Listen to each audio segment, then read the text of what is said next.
guys, WorkTheTrigger. Welcome back to the bench. So today we're going to be doing a bit of an update video on what to expect in upcoming videos here in the next couple of months. So you can see here, I got a lot of stuff on the bench, and that's because we've got a lot of projects that we're getting ready to start. First up here, you can see that I've got a couple of Rock Island Armory 1911s.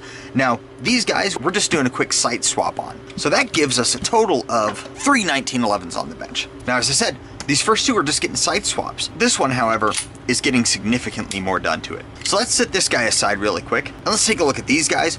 We are going to be doing a comparison on these. This is Rock Island Armory Rock Series and my Remington R1 Enhanced. Now these both come in right about 600 bucks, a little under if you catch them on a good sale. And we'll be taking a look at what each one of them gives you for that particular price point. The R1 is getting changed up a little bit more. The sights in the R1 are staying the same. I absolutely love the fiber optic sights that are on here. What is getting swapped out is this trigger. This thing drives me crazy. Look at this.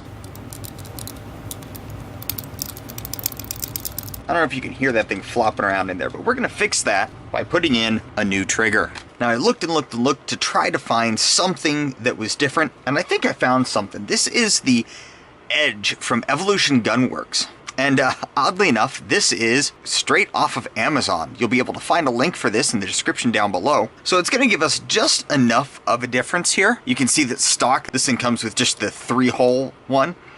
And we're going to be putting this in. And I'm really excited about this change. Now, one of the reasons that I went with this one is the R1 has a lot of really hard lines in it. The serrations are very sharply cut. The cut in on the front here is extremely sharp. And overall, I just feel like the design is not quite as slick as some of the other 1911s. I feel like this Rock Island here is a little bit more of a sleek design with the standard serrations, and I just feel like the R1 was asking for something a little bit different, a little bit outside of the box from the standard like 3-hole trigger. So I got this one. Now in addition to this, we will also be replacing the hammer, and we're going to be putting a magwell on here, but it's not going to be one of those backstrap replaceable magwells. This one's actually going to pilot on the bushings for the grips here, and we'll need to do a little bit of shaving on the grips to be able to get it in here and make sure everything is flush. So that's where the R1 is going to end up going. Next, let's talk about this guy. This is a Beretta 92A1. Slightly different from a standard 92 FS. We're going to be doing a little bit of work to this one. Now, what are we going to do to the 92? We are going to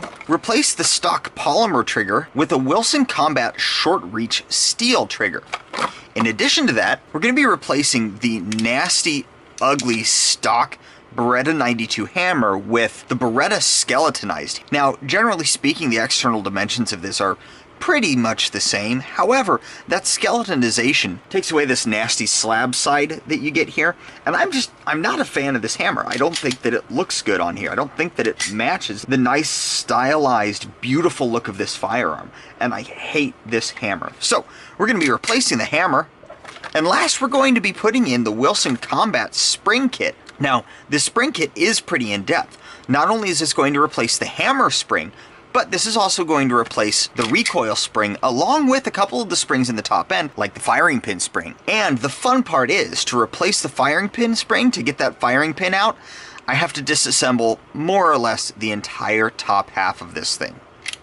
So you guys are going to be getting essentially an entire teardown video of the Beretta 92. All right, next up we have one last project for you, and that is this guy.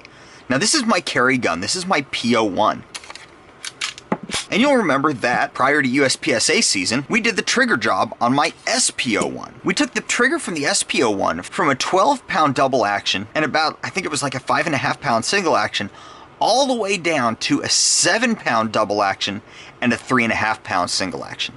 Now that was utilizing mostly Cajun Gunworks pieces with a CZ custom hammer, and the results have been fantastic. I absolutely love the trigger on this gun. But what that did was that made me realize just how shitty this trigger was. So we're going to be doing a lot of the same work to my PO1. However, this time we will not be using a combination of CZ Custom and Cajun Gunworks parts. We are only going to be using CZ Custom components on my PO1. Why, you might ask? If I enjoyed the SPO1 so much, well, for you guys. I want to see just what the difference is between the CZ Custom components and the Cajun Gunworks components. So we're going to be utilizing those CZ Custom components in our PO1 and reworking the trigger system similar to how we did the SPO1. Now, I do have a question to throw out to you guys. While I have this thing apart, this is the one and only opportunity this gun is ever going to have to get Cerakoted. So, what color would you Cerakote the frame of this thing? I don't feel like tearing down the slide enough to actually get it coated, so we're just doing the frame. Now, remember, I did get the SPO1 coated in tungsten, and I really love the way this looks, but I'm looking to go a little bit different with the PO1. Now, of course, one of my options is to go tungsten as well with the PO1 and have a bit of a matched set, but I really want to hear what your guys' opinions are on what I should do with the PO1. So that's it for this time, guys. Just some of the things that you get to look forward to watching on this channel. Remember, if you're looking forward to it, don't forget to subscribe down below. Go ahead and hit the notification icon if you're looking forward to any of these in particular. Remember, I appreciate every one of you. And until next time, do your research, get informed, and get to work.